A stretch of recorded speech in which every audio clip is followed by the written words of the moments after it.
Publié le 14 novembre 2020-14h48, le chef de la diplomatie américaine, Mike Pompeo, est arrivé samedi à Paris, 2 jours avant sa rencontre avec Emmanuel Macron. Une rencontre qui s'annonce tendue, notamment parce que le président français a, contrairement à son hôte, d'ores et déjà reconnu la victoire à la présidentielle américaine de Joe Biden contre Donald Trump.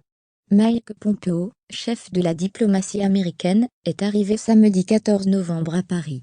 Il doit y rencontrer lundi le président Emmanuel Macron, qui a déjà, contrairement à Donald Trump, reconnu la victoire de Joe Biden dans la course à la Maison-Blanche.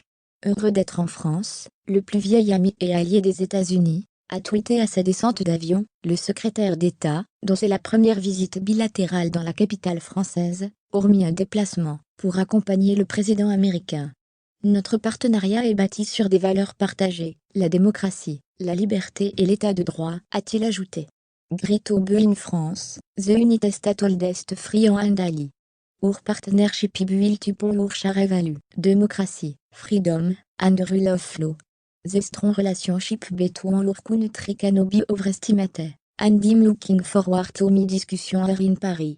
pic.twitter.com/nmpa0x7v0, secrétaire Pompeo @sec Pompeo novembre 14, 2020 Mike Pompeo refuse de reconnaître la victoire de Joe Biden. Le ministre, accompagné de son épouse Suzanne Pompeo, n'avait pas grand-chose à son agenda durant le week-end, hormis un hommage aux victimes des récents attentats perpétrés en France, à Conflans-Sainte-Honorine et à Nice. Lundi matin, Mike Pompeo doit rencontrer Emmanuel Macron, ainsi que son homologue, le ministre des Affaires étrangères, Jean-Yves Le Drian. Mais même ces entretiens devraient se faire pour l'essentiel à l'écart des caméras. Les Français ont en effet insisté sur le fait qu'ils avaient accepté de recevoir Mike Pompeo à sa propre demande, et en toute transparence, avec l'équipe du président élu Joe Biden. Emmanuel Macron a été parmi les premiers à féliciter le démocrate pour son élection aux États-Unis, puis à s'entretenir au téléphone avec lui. Et ce alors même que le président républicain sortant n'a toujours pas reconnu sa défaite. Avant de s'envoler pour une tournée en Europe et au Moyen-Orient, dont Paris est la première étape, Mike Pompeo a quant à lui refusé de reconnaître la victoire de Joe Biden. Il y aura une transition en douceur vers une seconde administration Trump, a-t-il dit mardi, avant de critiquer les dirigeants étrangers, qui ont déjà pris contact avec le démocrate. Des accords sur le retrait des troupes américaines en Irak et Afghanistan au-delà de ces deux réalités parallèles, qui risquent de parasiter la diplomatie américaine.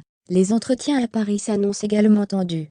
Jean-Yves Le Drian a prévenu qu'il s'opposerait, devant Mike Pompeo, à une accélération du retrait des troupes américaines d'Afghanistan et d'Irak, envisagée par Donald Trump avant la fin officielle de son mandat, le 20 janvier. Selon le département d'État, les discussions porteront également sur l'unité transatlantique, souvent malmenée pendant l'ère Trump, ainsi que la lutte contre le terrorisme. Avec AFP.